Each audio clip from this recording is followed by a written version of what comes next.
Let's say you were trying to staff a social media site.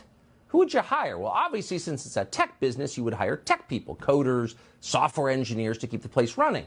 Then you'd hire administrative staff because you had to, some lawyers, a caterer, a flack or two, maybe an interior decorator if you wanted HQ to look good. But how many spies would you hire? Well, probably none. Spies have nothing to do with the mission of a social media company. They would not be needed, and you wouldn't hire any opera singers either. Yet, for some reason, Twitter seemed to need an awful lot of spies. The upper ranks of Twitter, we now know, were absolutely loaded with people who once did intel work for government agencies. At least 15 of these people, and possibly many more. Most of them were hired in the wake of Donald Trump's election. Now, what were these people doing all day at what was supposedly a social media company? Well, that's the question, isn't it? We know that James Baker, who came from the FBI, has been accused of secretly censoring incriminating internal files before Elon Musk could release them to the public. Baker was fired for that, so that's some of what James Baker was doing at Twitter. But how about Charles Smith of Twitter's Trust and Safety Department? Smith joined Twitter after working at U.S. Cyber Command. Or how about Jeff Tokadjer, formerly a director of Naval Counterintelligence? What was he doing? Or Kevin Michelina, or Doug Hunt, or Mark Jaruzelski, or Douglas Turner, or Karen Walsh, Russell Handor, Vincent Lucera. All of these people once worked for the FBI as well. Their colleague Jeff Carlton came from the CIA. Patrick Conlon once worked at the NSA, and so on.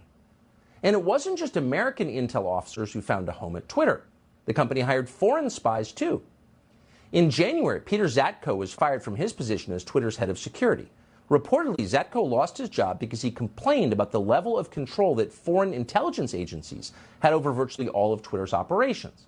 According to Zatko, there were operatives on Twitter's payroll from other governments, including China and India, and they had access to private user data. And those are just the details that we know about. Elon Musk was asked recently how many former FBI agents are currently employed by Twitter, but he wouldn't say. It's all pretty weird. Could it be that while the rest of us imagined that Twitter was a social media site, a place to vent about politics and sports and the Kardashians, could it be that Twitter was actually, maybe primarily, a propaganda tool and intelligence gathering apparatus for a variety of intel agencies? Well, yes, that's possible. And you can see why various governments would want access to the information that Twitter had.